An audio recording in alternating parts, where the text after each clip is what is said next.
Sa kaugnay ng balita, kinwestiyon ni Senador Chis Escudero ang pananatili ni Janet Lim Napoles sa ospital ng Makati.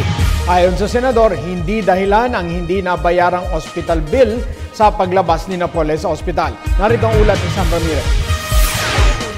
Ipinagtataka ni Senator Chis Escudero ang pananatili ni Janet Lim Napoles ang itinuturong utak ng pork barrel scam sa ospital ng Makati.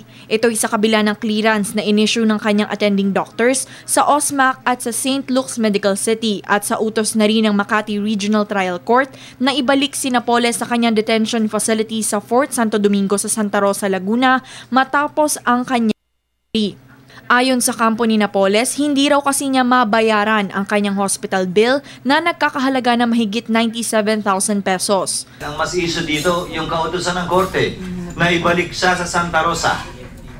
Ulitin ko, porkit ba hindi siya makabayad ay hindi na bigla malilipat sa Santa Rosa.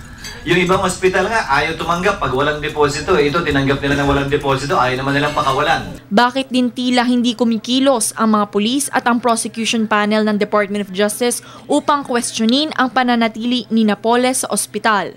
Ang pulis biglang naging doktor.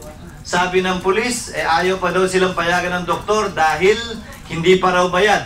Habang hindi pala nagbabayad si Napoles doon lang siya? Ganun ba yun? Ang doktor biglang naging abogado.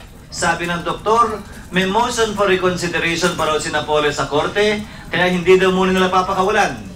Ano ba talaga nasa likod dito? Bakit hindi nag-i-insist? Bakit hindi gumagalaw ang prosecutors ng DOJ para questionin? Naghaisyon ng kampo ni Napoles na humihiling sa korteng payagan siyang manatili pa sa ospital ng 3 buwan para sa mga follow-up check-ups. Hindi raw kasi maaaring makabisita ang kanyang mga doktor sa kanyang detention facility sa Laguna para i-check up siya. Nakatakdang dinggin ang mosyon ng kampo ni Napoles sa susunod na linggo, 14 ng Mayo.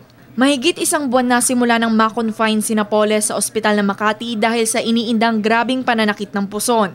Abril 22, sumailalim si Napoles sa isang surgery kung saan tinanggal ang kanyang obaryo at bahay bata.